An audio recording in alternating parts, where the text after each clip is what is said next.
Ryan read. Damn it! Yes. I was reading that off something, and I used the past tense. Oh no. Oh no. How are you, Ryan? I'm well, man. Good. Thanks for having me. Thanks for doing it, man. I'm glad to know you. Yeah. So you're a stills man. You're in the pictures. Yeah, the I still guess so. photos. I guess so, man. Yeah. Yeah. What kind of stuff do you shoot? Really everything.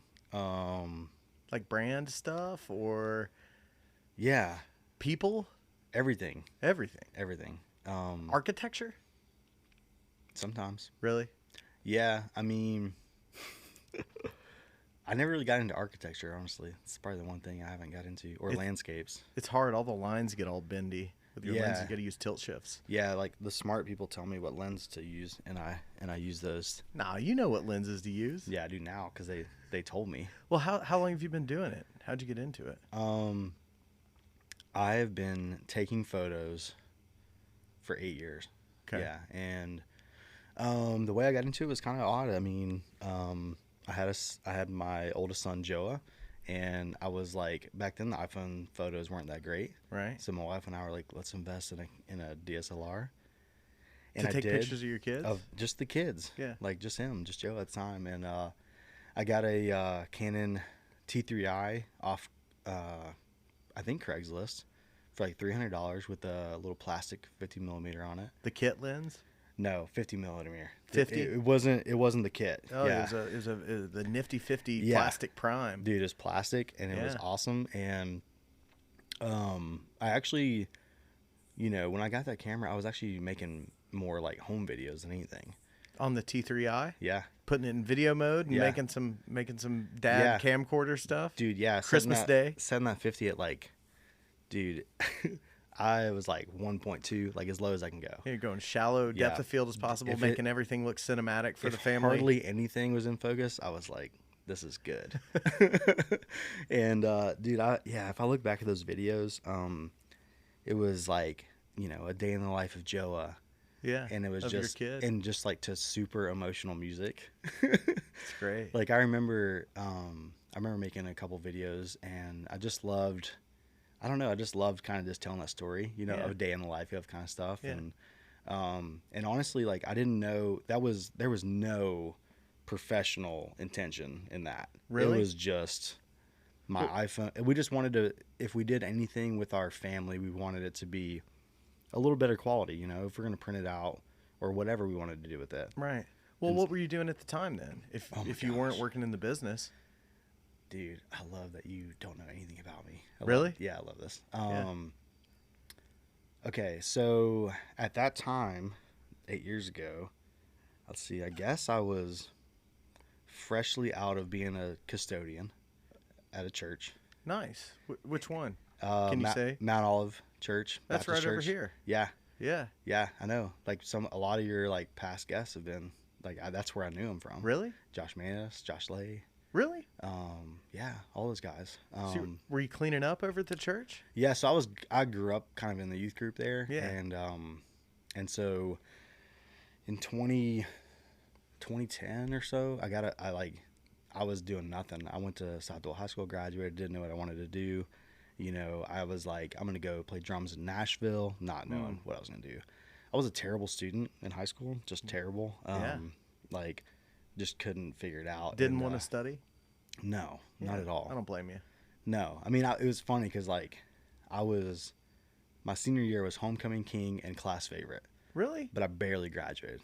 And so this tells you, tells you, like, where my priorities were. People loved you. People loved me, but like that's where you were spending your energy was making friends and, Yeah. and being a good dude, not Yeah. necessarily pounding the books all yeah. night. I was the guy who was like, hey man, what are you doing this afternoon? Let's have let's get together and have a bonfire or whatever. And like 50 people would show up. That's great. And anyway, so I didn't know what I wanted to do at all. Coming out of high school? Out of high school, like most people, right? South Doyle? Yeah. Yeah.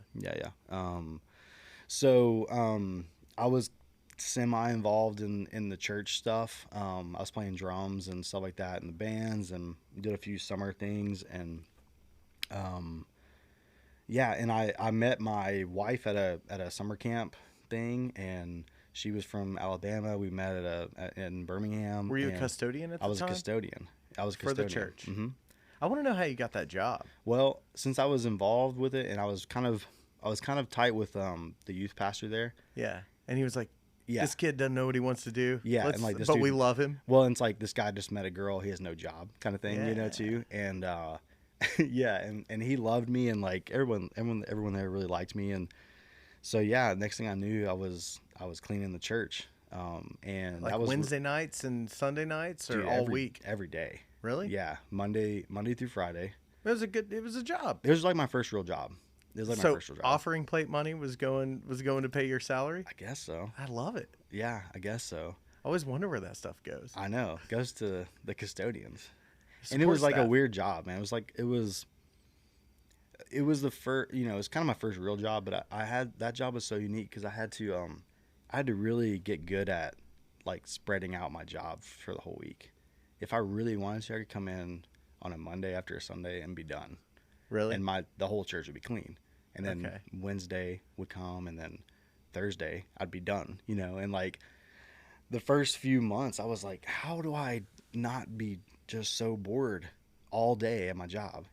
And so I actually perfected just like how to spread out a little bit of work all week. And then I remember like I worked there for like 3 years or so, and I had a kid. Joe was born. And I remember they like my kind of boss or whatever pulled me in and was like, hey, we can't pay you any more than you make right now, which I think was like $11 an hour. Yeah. And at this point, my wife Kayla was she was probably still working, maybe still on the leave after Joe was born. And we were talking about like, hey, yeah, she was like, I really want to stay home. And at the time, man, dude, I was like, okay, stay home. Yeah. I make $11 I'm making $11 an hour. Yeah. Like we're good, and it's so funny. And then and so basically after that, we had a friend who was a chiropractor, and this is gonna get so weird. Is this after you started doing the photos? No, not yet. Not so I'm yet? not yet into photos at all. Okay. At all. Okay. Chiropractor friend. So Dr. something. Chiropractor friend. Shout out Dr. Sarah.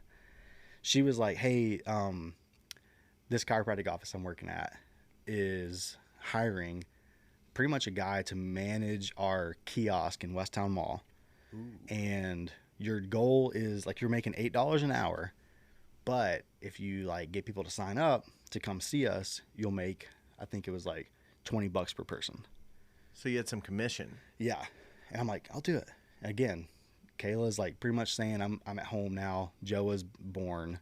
It's just me. See, there's no better thing to make a man making $8 an hour be a commission guy than having some steaks at home. The only problem is I'm the worst salesman you've Really? ever seen. I'd rather just be like, hey, dude, just come on. There's no worries, man. Don't pay for it. It's all good. And I'm the same way. I was terrible. Honestly, I was terrible. Really? And hated standing in the mall, obviously. I was like, what if someone sees me? Just so embarrassed or whatever. But at the same time, I had a kid and a wife at home. So I was like, I was grinding still, Yeah. So oddly enough, that place that I was at the chiropractic office, we would have these kind of early morning meetings as a whole staff, whether you're the mall guy or a chiropractor. We'd have these meetings in the mornings, and the like main like owner was like, hey, I'm really wanting to start this like online health. You subscribe online. We'll provide like health tips and stuff via video. What year was this? Man, 2011? No, it was probably 2013 or 14, maybe. So YouTube was around. It was around. Yeah. But nobody was creating. I don't think so. Like, unless I just wasn't aware, which definitely could have been the case. So this chiropractor wanted to create help content? Yeah. Yep. And Did you help them do that? So he was basically being like, hey, if you guys know anybody who can like do video or anything like that, let me know. And by this time, were you already taking pictures at home and all Nope. that? Still no. Gotcha. Okay, so I might have had that camera. I Tough might have crowd. had it, but it's like, dude, there's nothing. It's not even on my mind to like be like, I do that at home even. And so he he asked that question, and I just kind of started thinking. I was like, dude, I think I could do this if I really wanted to. Like, if I, I can learn somehow. Yeah. So I'm like, hey, I can try this thing. Next thing I know, dude, he gives me like a $60,000 budget to create this like thing. And my dad is a lighting guy. I like am talking to him. I'm like, hey, listen, I got this chance to like do this thing. He wants to build out basically a little TV studio in his office, in like the waiting room of his office. Talked to my dad about it. He's like, okay, let's come up with a game plan. My dad and I come up with a game plan to like take out some of the drop ceiling, add some pipe in there. We like a truss to hang lights from. Yep, and we get like probably 5 or 6 airy lights, and then we like change the background. Like I get a Dana dolly and like speed rail, and I buy a little DSLR, like, and I learn how to do all this stuff. Like I'm reading manuals. I'm like doing the whole thing. So for that guy, I was audio, I was video, I was photos, I was lighting, I was editing, everything, graphics. I was like trying to figure out how to do that. So I did that for like 2 years. Like I went from the guy at the kiosk to running a studio. I'm running this like we had a few live recordings that we did and everything, and I learned how to do all that stuff just like online. Seat of your pants. Yeah, and then. But your dad helped you out, right? Like he was the guy that made you feel like you could do it. I think so. Yeah, I think if I really thought about it, I knew I had him and his contacts like kind of in my back pocket. Yeah, so that's like I've heard your dad's name for a long time, and so you are kind of like you come from a pedigree, which is so weird because the production market in town seems relatively young and relatively new, but like your dad is what, in his 60s now? He'll be 69 this year. And he had an entire career working in the film and television business in Knoxville. Yep. From when he was our age. Yeah. Up until now. I mean, he still has one, right? Yeah, totally. So that's been going on for quite a while. Like, that's not young.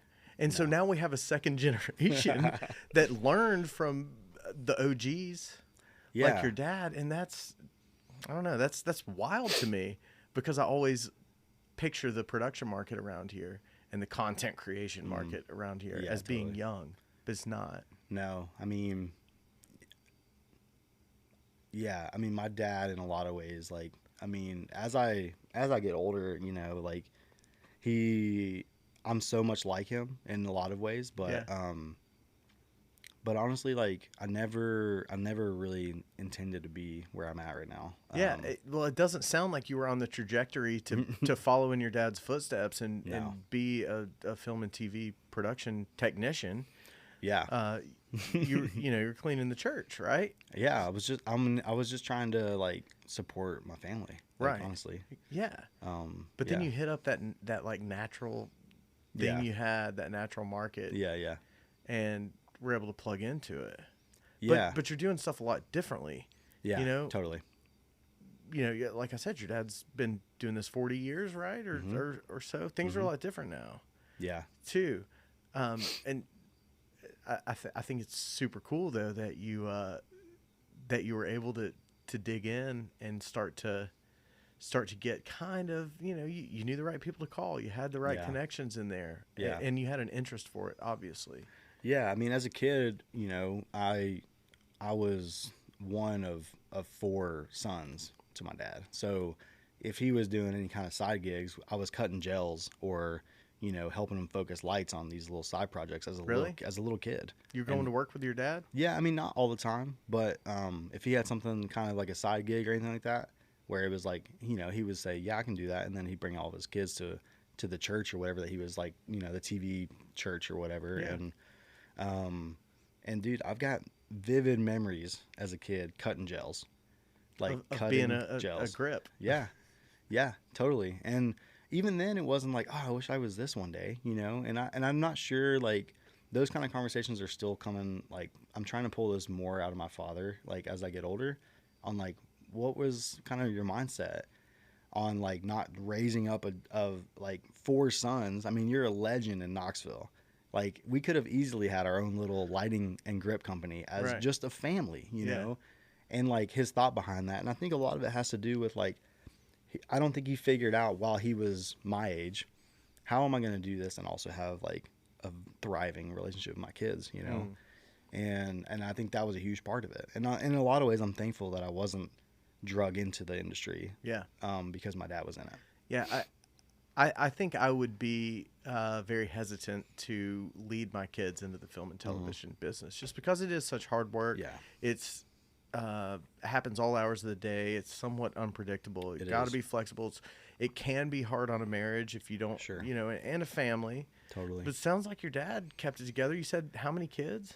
Yeah, I was one of 7. One of 7 kids. Yeah, there was 5. I mean, the older 2, my half sisters, were quite a bit older, so they were kind of out of the house. But I mean, it was 5 kids at the house. So where'd your dad work when you were growing up? So he was at Senatel at first, and then Scripps. And he was at Scripps for 28 years or something like that. Wow, working in the studio? Yeah, and he was the lighting director there. Wow, in the studio. Yeah. You know Tim Doyle? Yeah. Oh, yeah. All those, every time you say a does. name like that, it's just like, this is just part of the family, you know? Yeah. It's just part of the everyday names that I would hear as a kid. Right. So the whole, like, I don't know. We've talked about it on the show before because other people that have come from the Senatel tree have been here, sat in that chair, and kind of explained it a little bit. But there's like this, there's this progression in like this clan that happened out of the Bagwell family. Yeah. Ross Bagwell started Senatel, right? Yeah. His daughter Dee Bagwell started River Media and is married to Jimmy Haslam, right? Owns the Cleveland Browns. So there's this whole world behind it, but Senatel is really you can very easily make the case that it's the reason that Discovery is here right now.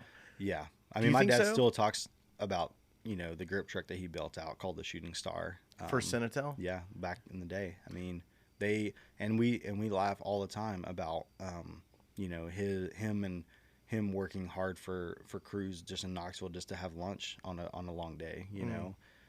He's got stories for days on the ground, like, roots of production in Knoxville, which is really cool to kind of have those be like stories that almost like folklore that I've heard just kind of like as I've grown up. Well, it very much paved the way for what you and I are doing right now. Yeah. Like, we owe your dad and everybody that he was working with then a huge thank you. Yeah. Because they built this infrastructure and proved that it could be done here.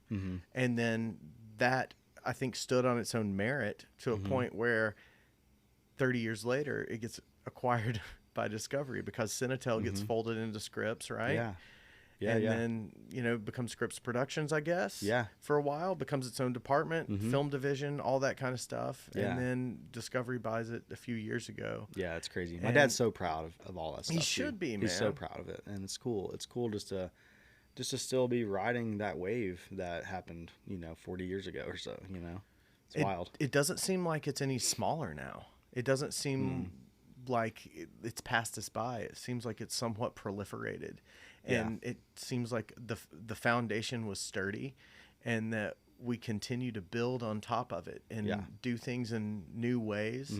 What you guys are doing at Tombra's, what all the production companies all over town, Lock and Key, Draft, Big Slate, Always Abounding now. Like, everybody's doing stuff in a real way. Yeah. Working for real clients and doing the same size stuff with the same amount of professionalism and stakes that were happening, you know, 40 years ago. I mean, I think the thing that is cool about, I think, the production world in Knoxville is it started out with just a lot of hard work, you know, a lot of just working hard. And, you know, these guys they would never admit it, I think, but I mean, they're the guys that my dad learned from. I mean, my dad still cannot tell a story without mentioning a handful of names that taught him how to do it. And a lot of those guys are just, they're just like normal people who work extremely hard. And at the end of the day, all wanted to make a beautiful picture. And that's still true to this day. I mean, a beautiful wrap of a set, of a huge crew whose only goal was not to make a name for themselves, but just to make a pretty picture as a collective, as a team. Though that's still, I mean, that's still to this day, like, is what it's all about for me, you know. And I think that's what makes my dad proud about this industry in Knoxville still, is like those, when I call him after a long day and say, you know, at the end of the day, this is what we did. And I think that's cool. I think it started the whole, I don't know, the whole mindset of, we're lucky to do this. We're doing something really awesome. It's gratifying because it's finished at the end of the day. Yep. You get to see it playing on the big screen with the big lights. Like, you did something. Yeah. And there's not, I don't know, there's not this sense of like transactional nature that comes from it, of just like, okay, on to the next. Like, we have to work with the same people every single week because the market's so small sometimes. Can get small, can shrink. Totally. You know? And so we have to have more to it than just a transactional vibe. It's got to be something that we enjoy doing and that we feel like gives us purpose. Yeah. And that, to me, has been the lasting, like, of all the things that the old guard did. I'm gonna call them the old guard. Yeah. Like, I think that's the thing that really was the most important. Kind of is the how serious they took it. So, do you get into motion picture stuff at all, or do you just shoot stills? Now it's just stills. Okay. Yeah, it's just stills. But before? Well, after the chiropractor and before you got to where you are now? I mean, I was still trying to figure out who I was supposed to be and what I really like to do too. I mean, I you know, once that was all kind of, to wrap things up with that, like, whole crazy story, is like, once that was all done with the chiropractor, I was let go from there. I think Kayla was 8 months pregnant with our second child. Okay. I got let go from that job, and my older brother Jared was at a zipline joint in Gatlinburg. Nice. Called Climbworks, which was awesome. Awesome. And, you know, and just like hey, I've got a family to support, I need a job. I became a zipline tour guide for 3 months or something like that up in the Smokies. In the summer. And took a bunch of Ohioans on treetop tours. Dude, so many Ohioans. So many Ohioans. But it was an hour and a half one way to work, and Kayla was, like I said, 8-9 months pregnant. Yeah. Where'd you live? At that time, we were in South Knoxville. We were in still took an hour and a half to get to the. I guess you're up in the mountains somewhere. Man, it was a while. It was deep in there, and so, like, I was actually making great money there. It was probably the most money I'd made in a while doing that stuff. But I was like, dude, Kayla, like, at any moment could be having a baby, and I'm 2 hours from the hospital. I got no service, and I'm more than likely like ziplining in the trees of the mountains, you know. And so I actually, like, quit that job, went back to Knoxville, took a job being like, I was waiting tables at a friend's like restaurant for not long at all, like maybe a month and a half or 2 months. I was a terrible server, and I find that hard to believe, dude. I could chat people up, but remembering what they wanted and, like, bring in more than one thing at a time, which is the important part of the job. Which is the important part. It's like, dude, that guy was a cool guy, but he was terrible. Like, I remember what I wanted to eat. How long did you do that? Not long, 2 months maybe. Yeah. And my friends just, like, hired me just because they knew the situation and stuff. And again, it's like all about who you know, right? Like, it was just like, I mean, when I think about every job that I've had, it's been a connection from a friend, and I'm very thankful for that. But so then Beckham was born. And then I was like, man, I need a job, like a good job. And then another person I knew was like, hey, we're hiring at Clayton Homes building houses. I was like, dude, I don't know. I don't know anything about building anything. Was this right around the time they were doing those, like, really super modern modular iHomes or whatever? It was, but I wasn't building those. I actually worked for I guess it was like a branch of Clayton that was called True Homes, which were like, I guess you could say they were homes, like, kind of designed for government assistant kind of living. Yeah. So I mean, you could buy these for like 20,000 or something like that. Yeah. But it was But honestly, by the time you paid for it, it would be 120,000. yeah, sure. It was Yeah. like we gotta have land, And you know? they own the piece of land that you Yeah, built it it on. wasn't a good situation No. at all. It wasn't like a gift. How long did it take to build one of those things? So were they kits, and you guys would show up and like put them together? Man, golly. Okay, so it's kind of a funny story how I got that job, because I went in for the interview, and again, a friend like kind of referred, like his dad worked there forever. He was like a lifer there, and so he like kind of referred me just because he knew I was like a nice person or whatever. And so I got in the interview, and this guy's interviewing me, and I'm basically like, hey, like I don't have any building experience. I don't really know much about like tools. I'm also scared of heights, which is funny because I was a zipline tour guide, but I was scared the whole time. I'm They're scared of like, heights. you're scared of heights because it says right here Yeah. you were given treetop tours 3 months ago. Yeah. I was like, this, and so anyways, I basically was like, don't give me the job. Like, I want it, but don't give it to me in a lot of ways. And they were like, okay, we'll call you when we have a position. And basically, like, they knew that I was a good enough person. They wanted me to get a job. So they like waited out for the perfect job for me. And like 2 weeks after that, they called me and like, hey, we have a job. It's building floors. So you're not in the air. You're on the ground. Yeah, you're on the ground. It's like one of the few things in the whole like factory where you're on the ground. I was like, sick. I was like, I don't know anything about anything. So I went in and like just learned, and like it took me like 3 weeks to probably shoot a nail gun because I was so scared of it. Because they do those training videos of like, you know, don't do Here's this. what happens if you get a Like, nail in your yeah, hand. exactly. And like the person, like the example they showed for the nail in the hand was in my department. So I'm even more terrified of it, you know? So finally my boss was like, hey, listen, like we like you, man, but like you're going to have to like shoot a nail gun at one point. some Like point this is, around. I'm not even exaggerating. This is probably 3 weeks into my job. And I'm like, dude, I really? Okay, cool. So I finally did, and then, dude, I honestly became one of the best on my team. Like, it was just like I learned it, and something clicked in me, and I was killing it. So you put the floors in. So I was on the floor jig. It was like this little thing. Literally, we started from nothing every morning. You put them in the factory? So you didn't build them on site?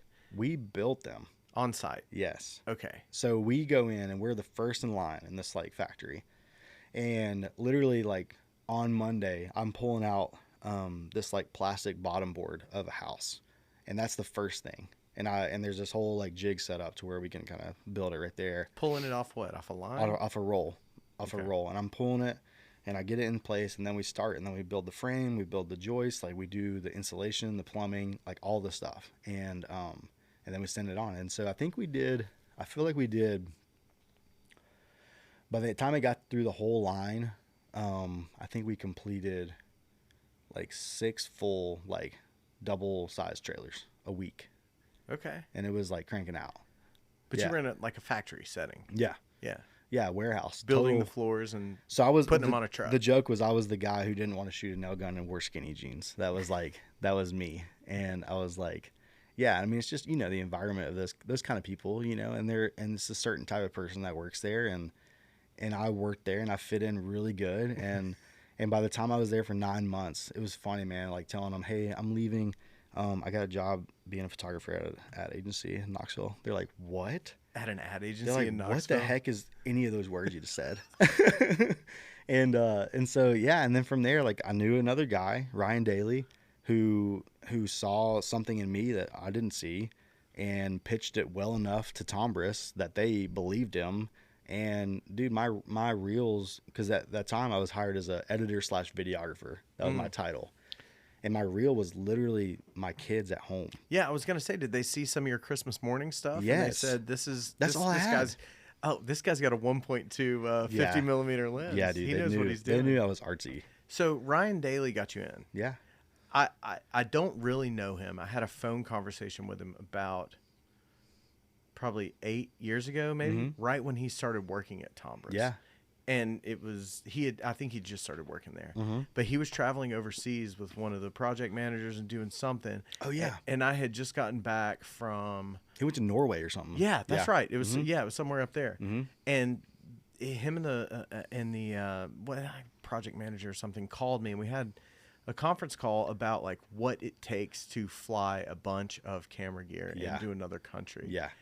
And I was like, here's my experience. Yeah, and we dude. talked for like 30 minutes, and that was, I hadn't met him before that. I talked to him that one time, and then I ran into him again probably 2 years later when I was shooting stills with Jack Parker at Bristol Motor Speedway. Oh, yeah, totally. Yeah, Ryan was there, and I met him. We were on a golf cart together. Yeah, dude. Yeah. I love that. Yeah.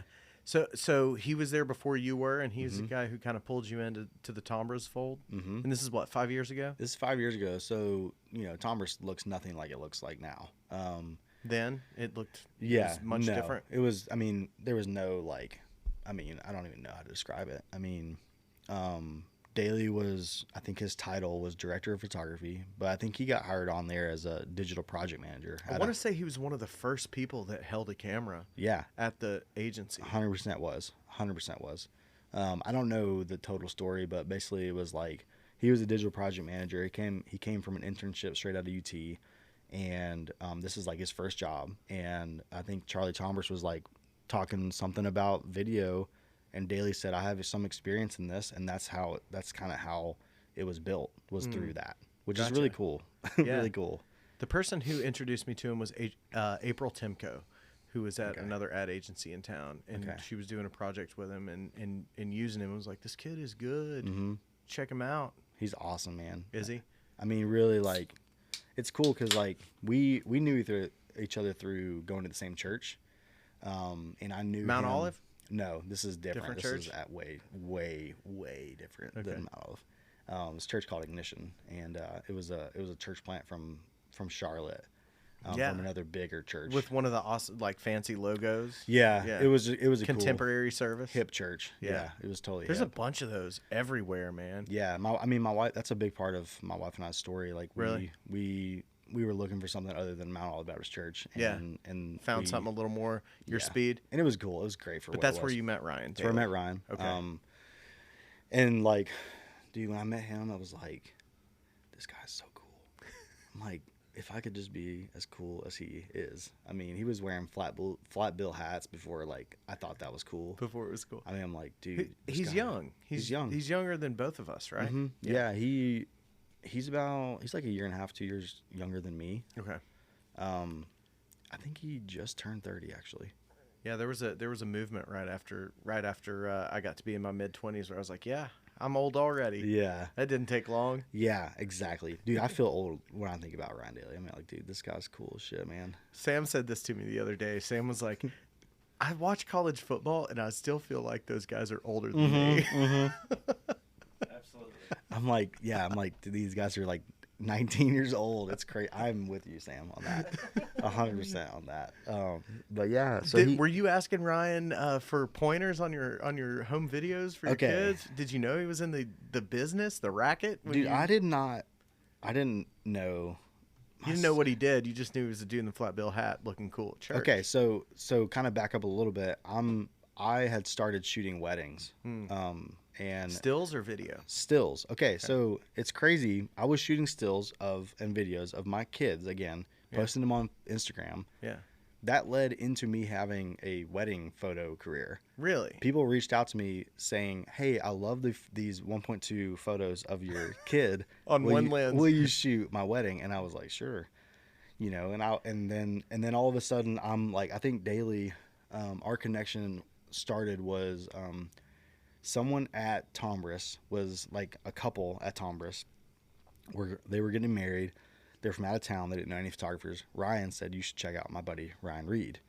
And I was so nervous. Dude, I don't even know. How much should I charge? These, I don't even know how to do this thing. Should I pay them? Yeah. I think I'll just pay them. Yeah. I'm a terrible salesman, so I'll just pay them. Exactly. I'll do it for free, man. I'll do it no problem. So he's like, I don't know. It's going to be awesome. So I'm like, dude, I'll do it if you help me. If you're my second shooter, yeah, we'll do this. And so he was like, okay, I booked this wedding, and he's like, a bunch of people from Tombras are going to be there. And I was like, I don't even know what Tombras is at this moment.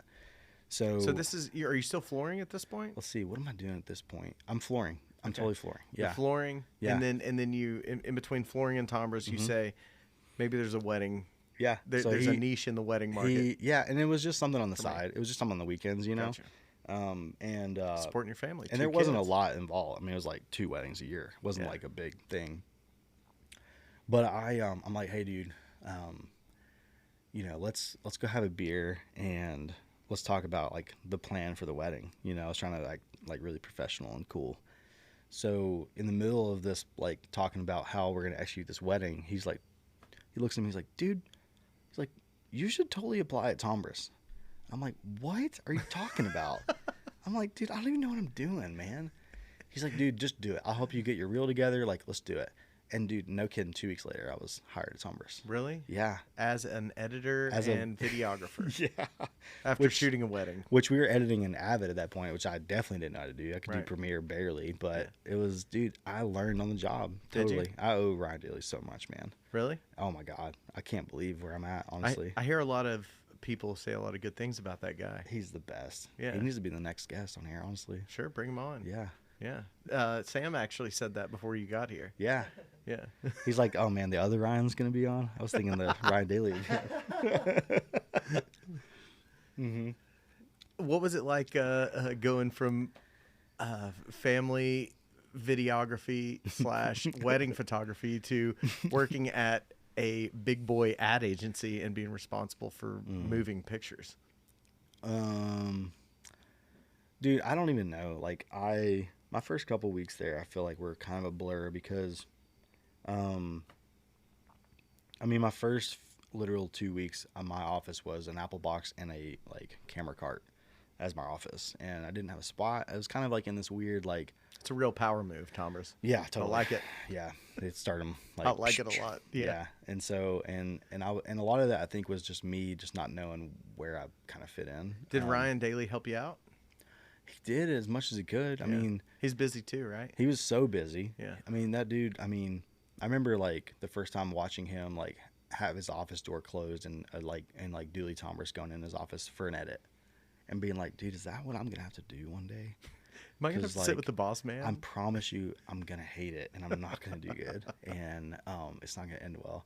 And honestly, Ryan, dude, I don't know what he saw in me, man. Like he literally, I mean, he pulled a bunch of, I don't know what out of me. One of the biggest things that I remember from like early on, they sent me to Atlanta, and I didn't know anybody at Tombras, like nobody. I knew Ryan Daly, that was it.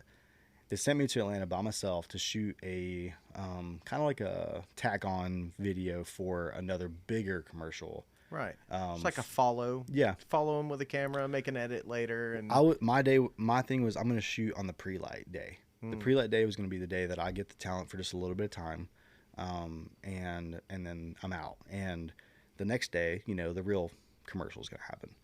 So I go to Atlanta, and I've got like a C100, and like I think I had like a 24-70 or 24-105 glass or whatever. And I mean, I walk in, I'm by myself. I'm like, hey, I'm supposed to find so and so.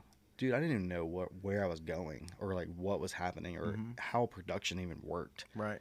And I'm sitting on the couch, and this, I guess looking back at it, director from LA who came to Atlanta to shoot this big time commercial for some big insurance company, started chatting me up. He's like, hey, what kind of glass you got or whatever. And I'm like, got the 24-105. I probably looked like the biggest like dingus ever, dude.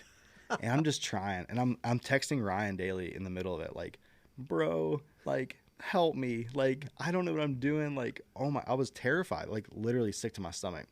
And I had a scripty. I didn't even know what that was. A script supervisor. Didn't know that at the time. Yeah. You had one, or there was one there who was asking me questions, and I'm like, why? I don't know.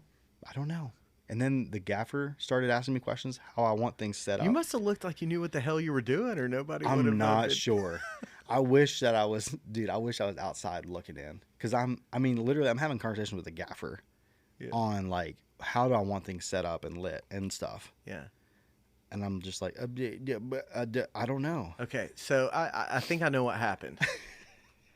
I think it was a pre-light day. It was a pre-light. I know it was a pre-light day. Yeah. Okay. I just told you it was a pre-light day. Yes. but I don't think the DP or the director were there yet. And so they found the first guy with the camera and started asking him what to do. Thinking I was the main guy? Thinking you were the HMFIC. Dude, this guy, I'm not sure if that's true or not. Because do you remember seeing the director or the DP that day? Well, they weren't. Well, they weren't there. No. The DP and the gaffer were for sure there. Okay. It's pre-light day. Okay. So I told him what was going on. Hey, I'm Ryan Reed from Knoxville, and like I've got to shoot a video, and like I've got this, and they're like, cool, where do you want the lights? And like I told them, I directed it, and like I shot it, and I directed the talent, and like left, and I was like, Ryan, what the fuck did I just do? Did you get in your car and throw up dude, after you were done? I've never, dude, I'm nauseous thinking about it. I'm nauseous telling the story right now.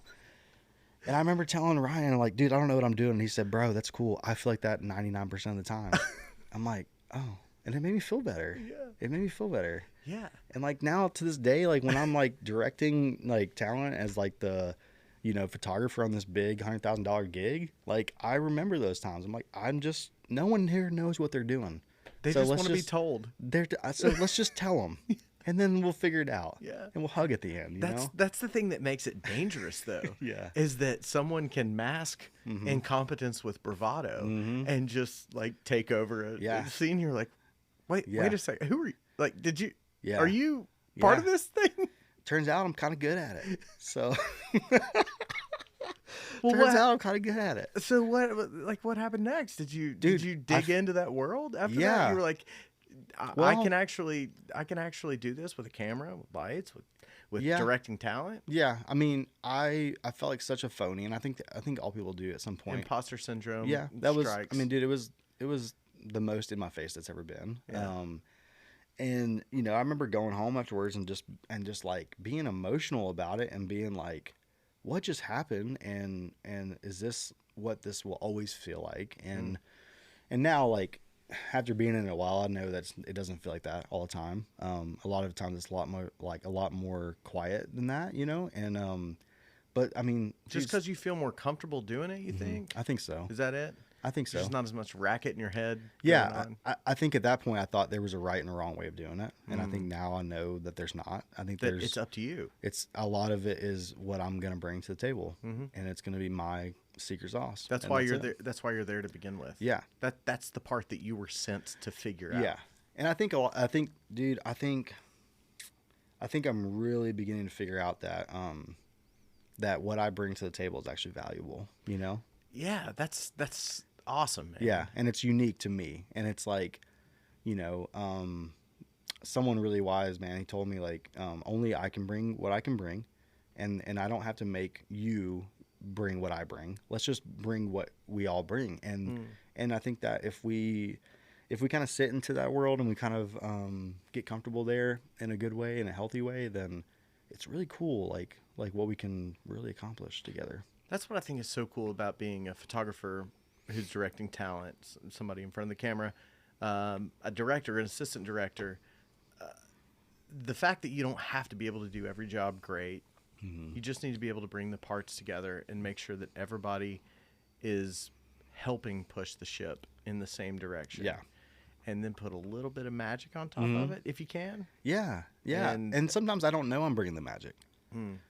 On a recent shoot in West Virginia for one of my favorite whiskey companies, Smooth Ambler, I was shooting and I was, sometimes you get in your head and you're like, I need to bring something here, and I'm not sure where I'm gonna find it, but I'm gonna work hard to find it, like right now. I had one of those moments, and I'm on a ladder, and I think I started taking the lens and putting it really close to the ladder to where I get a little bit of foreground from the ladder in the shot, in these stills that I'm shooting, and I'm hearing people behind me freaking out. They're like, "Oh my God, yes, this is it. This is beautiful." And I remember they're thinking like, dude, I literally worked so hard to figure that out in the moment right there. Really? And that was like, okay, I finally got it. And I think there's so many times whenever I'm working and it's like in my head, I'm thinking there's something missing here. Even though what I'm doing is good, there's something missing here that's like me, bringing me to the table. And I think a lot of times I struggle to like believe that that's going to be good or that's going to be the right decision. Yes. You know? Well, one of my favorite assistant directors, Mike Figlio out of Nashville, he gives this speech. God bless him. I've heard him give it 5 to 10 times now. It's about his dad was a recording engineer guy back in the days of tape in the 60s 70s, and the somebody would walk in, the producer I think was the one who said, everybody here can do the work, like we know that you wouldn't be here if you couldn't do the work. Sure. But our job is to provide an environment and a space for the people who are in front of the microphone, who are in front of the camera, to do their job too, but to be able to put a little bit of extra magic on top of it that pluses everything that we all do. And I think if you set out with that kind of mentality of let's provide a safe space for provide a space for the people who are in front of the camera, in front of the mic, the ones that are out there, provide a space for them to do their best work plus a little bit. Yeah. And that's where you get the good stuff. Yeah. Being safe and feeling safe, I think, is super important. To know that it's okay to stumble and fumble and make a mistake. And that's kind of part of what we're talking about. It's like giving someone enough space to really bloom into what like they're supposed to be. Yes. And I think that there comes the safe part of it that you're talking about, which is be confident and be comfortable with what you're doing 100% to where it's autopilot. Yeah. And you're able to add a little bit on top of it yourself. That's when you're in your sweet spot. Yeah, when you're feeling confident. Yeah. When you're starting to feel bored, do something extra. Yeah. Shoot past the ladder. Shoot past the ladder. Yeah. Yeah, dude. And that ladder just happened to be on brand, like in brand colors. It was during the moment I was shooting photos of the like creator of the company. Really? Right after we wrapped that scene the whole thing had wrapped. It was like 4 days in West Virginia. That guy called everybody together, and he's like, I don't usually do this, but I mean, dude gave his speech, tears coming down his face, and cried, and like it was like, dude, this is why we do this. It was beautiful. It was cool. Yes, and that like to maybe bring this like even back to something that we talked about earlier. Like, I feel like that's the special thing that like a non-jaded market, like Knoxville, can bring. And you guys had Knoxville people up there, I assume. And Knoxville crew, 100% Knoxville crew, right? And so I think there's just a bit of gratitude. That maybe disappears in bigger markets. I don't know. Maybe it doesn't. Maybe it's still there. I just don't see it when I'm working in New York or LA. But it's just like I said, transactional. It all just seems like everybody's there working for a day rate and then they're gone. But I feel like when the people that I know in the business work together, we feel a lot better than we should when we're done doing it, because we feel like we did something awesome, and we're damn grateful to have a job doing what we do, and we're not nailing floors. Yes, exactly. And that's what I go back to all the time. I mean, like my career is kind of cliche. It's like I know what it's like to be in a warehouse literally building floors, and those guys there, like, they're awesome people. But a lot of times they're not looking past what they're doing right there. Right. And I mean, dude, I got the call. I was on a pontoon boat with some really close family friends when I got the call from Charlie Thomas that I got the job. And I fell to my knees, dude. It was because I knew, like, my life, I was able to, I got an opportunity to be something right there, and I'm I would stoked to be here. I would take that mentality, somebody with that vantage point, with that perspective, over anybody any day. I mean, some appreciation and some gratitude for where you're at and what you're getting to do, because man, we're not doing anything special. We're not saving lives. We're not doing anything that does more than make people smile. Right. Which is important. Right. It is. You know, but for us to find a ton of purpose in it, I think is really cool, and I think it's the thing that keeps our market kind of ahead a little bit. I like to think so. I could be wrong. Yeah. How'd the pandemic treat you? It was great, man. Yeah. Did you do some? Nobody ever says the pandemic treated them great, so I'm so glad to hear it. Yeah. Did you figure out what was important? Yeah, I did. Yeah. I mean, I think, dude, the first like month in, I probably lost 20 pounds. Not Really? because I was like not eating, but because I was like taking the time to think about what I was putting in my body for the first time in years and slowing down. And I used to wake up super early in the morning just to have me time, and I kind of put that aside, and that kind of sounds like a negative thing, but it was like, no, like let my time be like with my family, and I got some much needed rest in there, and a lot of reset and a lot of refresh and a lot of like figuring out what did I wanted to do, like how did I want to like have my family like be for the rest of this thing, and Of your life? well, Or just the pandemic? in a lot of ways, dude, is like the life. I mean, Yeah. it was like, hey, we've been going with our head down for a long time, and we looked up and we have 3 kids together, and I'm somehow in this crazy industry now, and Yeah. We've never stood at the top of the hill and looked down. yeah, and we've been never. Like, okay, what have we done, Dude, yeah, it was a lot of standing on top of the hill and like thinking about like, is this like, how are we about this? How are we feeling about this whole thing? Is this right? Yeah, is this right? Is this what we want to do? Yeah.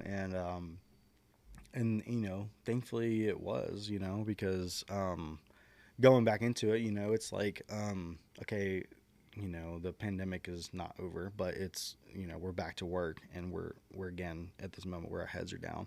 And I think if I didn't have that moment of looking at how things were, I'd be kind of scared where I was right now, because it's very busy, and and my wife and I really just teamed up together, and it's weird to say, but like I had a moment where I was like, I actually like my family. I actually like what I'm doing. I actually like where I'm living. I actually like what I'm doing. I actually like who I am as a person. And it's not that you didn't feel that way before. You just never had time to recognize it. No time to think about it. Yeah. Isn't that crazy? Yeah.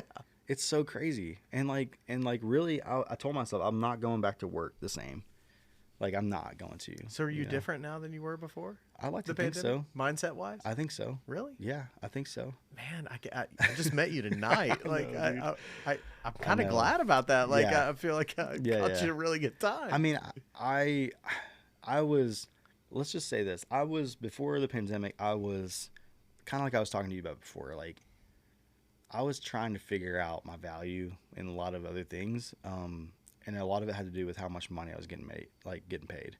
And because of where I came from, I started, pretty low, but then I started like thinking, I'm living just fine. Everything is just fine. And if I made that price that I had in my head for some reason, I would have been sacrificing a lot of who I was. And I came to find that if you're not like careful, if I wasn't going to be careful, I was going to make a name for myself in this industry that wasn't actually me. My name that I was making for myself wasn't actually me. So like a hard stop kept you from continuing down the road of building what you didn't feel like was the right reputation. I would have built something, but it would have been a false me. And you would have been stuck with it. I would have been stuck with it for the rest of unless I did a whole like rebrand. Rebrand. Like, I'm out of this thing. But like, dude, which are hard to do, by the way. You can't really do those. Like, nobody forgets about who you were or what you did before. Yeah. You can't just say I'm a different person and stop. And there's no press conference to be held, Right. It wasn't like, hey guys, listen, gather around. So yeah, dude, in a lot of ways, I am so thankful for like that little break in this space and then I come back and I'm just like, I respect myself a little bit more. I halted right before this name I was making wasn't mine, and now I'm here making a name for myself. Actually, doing better work and more substantial work than before by far. Wow. And having fun doing it, and it being me, and it's like comfortable and nice. do you think it's your perspective change that has enabled that to happen, given that the space to kind of grow?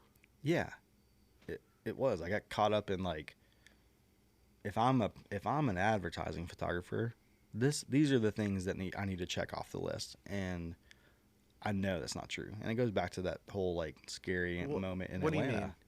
What do you mean? If you have a list of things to check off, then I thought it's not true. I thought there was a list of things that I needed to be a photographer in this industry.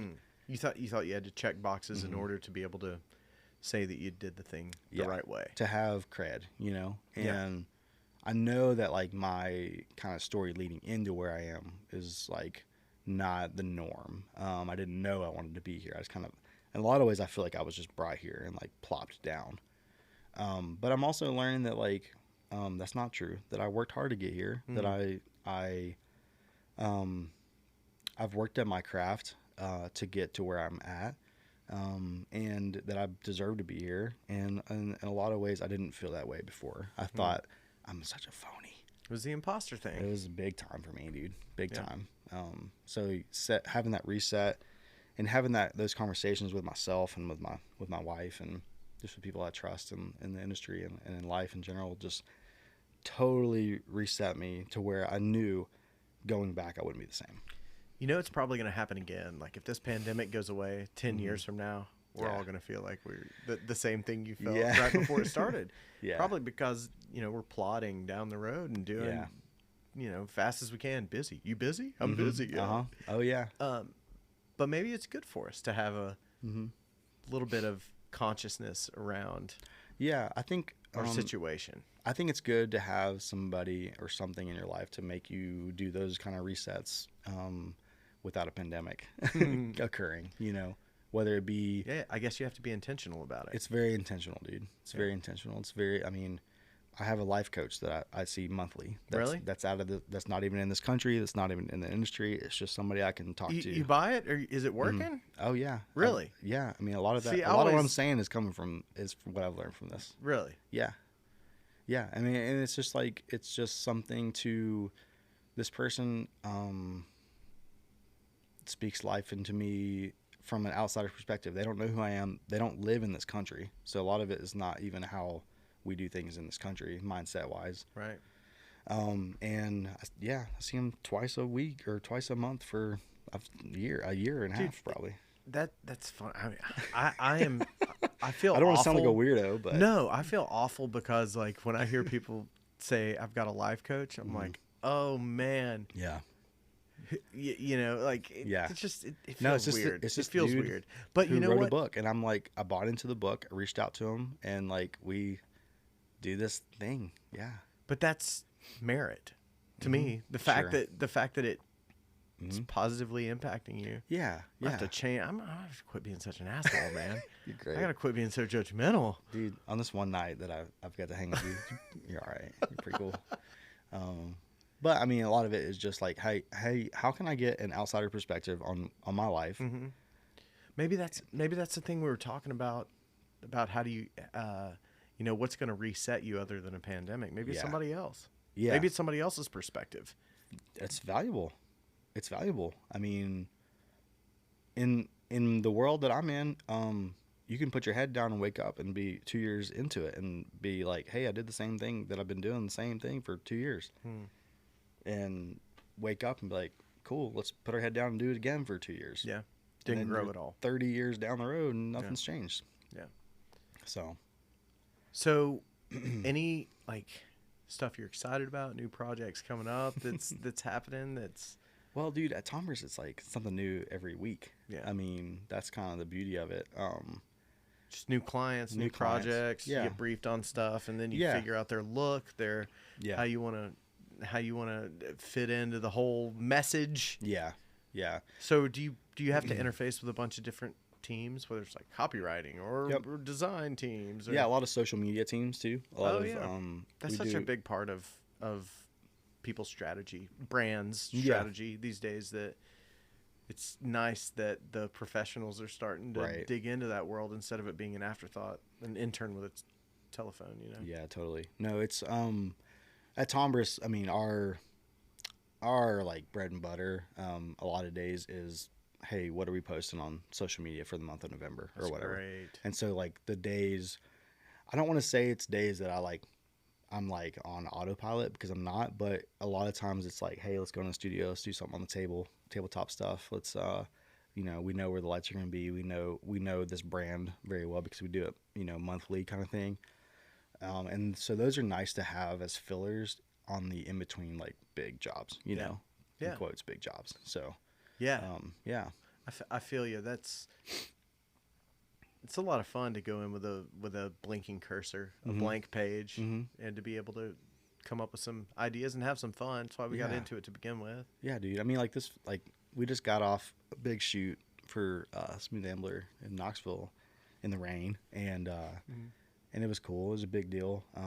But then like this Friday, you know, I'm shooting tabletop stuff for, you know, Drake's Cakes, and it's gonna be fun and silly and, you know, gonna be on Instagram, you know, and it's like it'll probably be some of your favorite stuff you shot all year. And it's just like, and I love the people that I get to work with on those days. You know, it's like these social media copywriters and creatives and art directors who are really talented, and we have a lot of fun on those days, you know. Well, you guys have like some of the best, you know, within the walls of that place. And you know, I know there's all kinds of competition that goes around everywhere, but you know, not to do the cliche rising tide floats all boats, but like we have to all be engaged, and we're all lucky to have a Tombras in town. All of us are.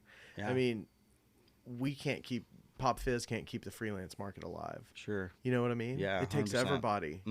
It takes Sam's and Chris Durfee's and Shane Hunter's that are working for somebody else half the year and working hard and learning new stuff. Right. And it really does benefit all of us to have you guys around, and hopefully it's vice versa too. You know, hopefully we're you know, pulling our weight a little bit too. Yeah. I mean, like I told you earlier, it's like I'm stoked to be here because I get to kind of branch out from my Tombras bubble a little bit, which is nice. Super nice. I think that's important in Knoxville.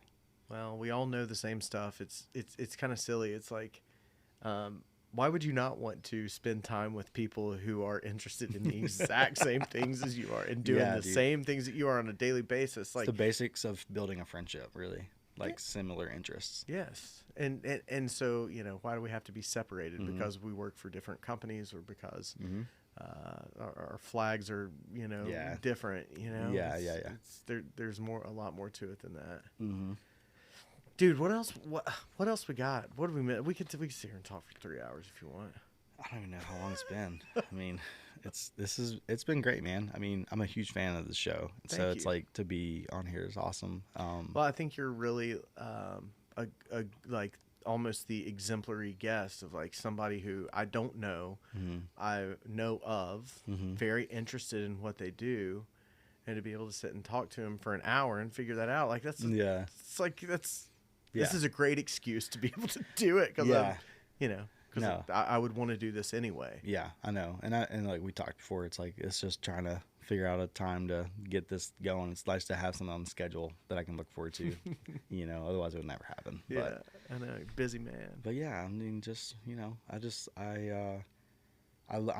find myself lucky to be a part of the industry in Knoxville. I pinch myself a lot of times, you know, and like I don't know. I think that Knoxville has a lot to give, man. I love the city. I love that, like, I wanted to go away from it, and it kind of held me here. And, yeah, it's crazy. You just made me realize there's, like, another cool part of this, which is we're not imports, you and I. Right. Like, we didn't come from the university. We didn't come from somewhere else. And we're from here. And we got into an industry in town that is very much a homegrown thing too. So, you know, it's doing the trick. The machine is working. You know. Yeah, we couldn't help it. couldn't help but get here, Couldn't. which is cool. But yeah, I mean, I've got to meet some of my best friends in this industry, and you know, like we talked about earlier, it's like, what other kind of, like, what else could we want other than like making cool shit with our friends, like, and getting paid for it, you know, like we get to be friends and make cool shit. Yes. It's the best. Straight back to yes, to what makes it special is that we get to it's not just an on to the next job kind of mentality. Mm-hmm. You and I, if we work together today, we might work together again tomorrow, or we might work together again in 4 months. Well, it's funny how once you do it once, it's like, okay, cool, we're working together every other week, you know? Yeah. I mean, that's like, it's cool. It's like, yeah, it's like I've started to see Sam around more often, and, you know, I talked to you earlier about, like, Shane Hunter does one job. It's like, cool, we haven't not seen each other in, you know, 2 years, you know? And it really helps to get along with that person, and for that person to be a person that you want to spend your time with. Yeah. And not a diva. Yeah. And it's interesting, man. It's like, you know, I'll be the first one to say no to beers after a shoot on Friday because I've got 3 kids and a wife at home that are like begging for me to be home. Mm-hmm. But at the same time, it's like, you know, hey man, let's plan a camping trip. Who do I want there? And I'll list off 5-6 people that I work with on a normal basis, you know? Yeah.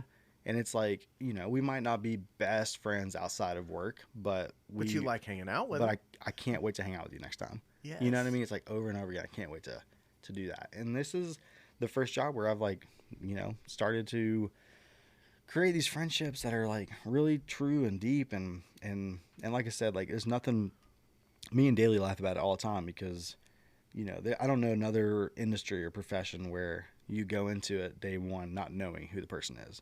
You know, hey Phil, you're my DIT today. Awesome, nice to meet you. I'm Ryan. Can't wait to work with you.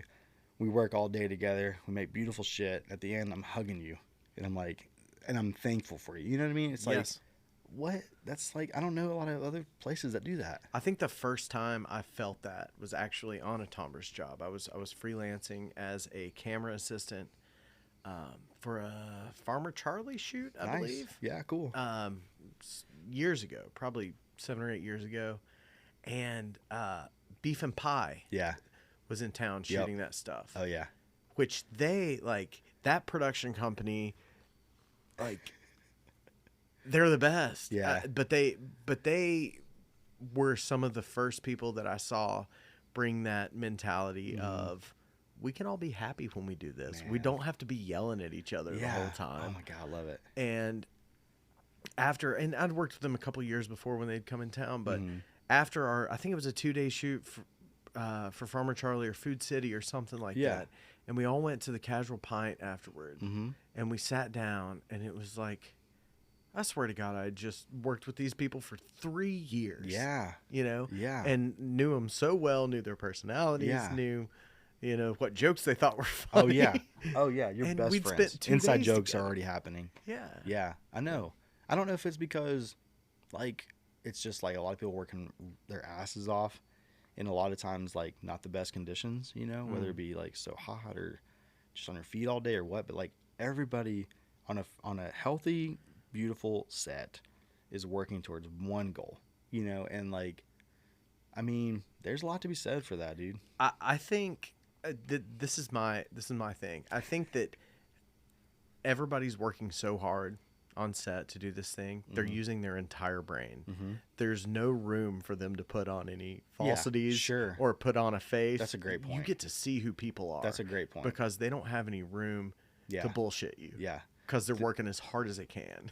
Yeah, there's nothing left in the tank to be fake at all. Exactly. So you really feel like you get That's to an excellent point. Excellent point. And it really, I mean, that's honestly probably my favorite thing about this industry is that thing right there. Yes. Because, like, I don't know, when you're building floors and you're doing it every day, you don't give a shit about, like, you know, I'm building floors. I don't care what the end product looks like. I'm doing floors, you know, and you have your head down, you're doing it. And after a while, it's just like, what am I doing here, you know? Like, nobody really wants to be here. And but when you feel like there's, I mean, when there's gratification at the end of the day, and when it's all different every time too, that's a big part of it. Yeah, it's not the same thing every day. Carrying out a different goal with the same people, and and it doesn't feel like punching the clock. It doesn't feel like making widgets. Yeah, exactly. Yeah, I was talking to somebody, I think it probably was Shane Hunter. It was like the ability to solve problems in a creative environment is pretty gratifying. Yes, absolutely. It's like, dude, yeah. That's when we need to appreciate what we do Yep. and be grateful for what we do, because there are a lot, air traffic controllers have to solve problems Yeah. in not creative In environments. it's the creative and the environment stakes that are kinda- super high. Yeah. And for us, the stakes are high-ish. Yeah. There's money on the line. Yeah, totally. Someone put a lot of money into this. Yes. People's time. Right. You know, that stuff. Deadlines. Yes. But it's open-ended. Like we get a chance to affect the product. Yeah. Yeah, it's really gratifying. It's really cool to see. I mean, and you know what's crazy to me is that the gratifying part doesn't come from seeing it on the big screen No. a lot of times. Not for me either. Yeah. It's executing it. It's getting it in the can. You're seeing it like because I'm experiencing those things when someone says rap. I haven't seen shit put together yet. Right. But when I know it's good and I know that I was like here with people making good shit, like I don't even need to see it. Sometimes that can ruin it. I think that's where the director or whoever's in charge can really come in handy, because you're like, when rap is called, it's like, we just did it. Yeah. Like we got we got everything. Yeah. We did we checked every box Yep. that we meant to check today. And whether or not you know what it looks like down the road, at the end, it doesn't matter. It literally doesn't happened matter. for the day. Somebody else who knows a lot more about the scope says that we did a good job. Right. Yeah. A lot of makes good times it doesn't sense. even make sense. Like, or doesn't even make a difference what it looks like at the end. Well, dude, I am so damn glad to meet you. And I hope we too, get to hang out some more. Yeah. Somehow. Hope we get to Yeah. work together Yeah. somehow. Dude, I would love that so much. Yeah. Really. I really would. Well, I really appreciate you coming by and doing this. It's been great to get to know you a little bit. Yeah. Thanks so much for having me, dude. You got it, man. Take care. Yeah. You too.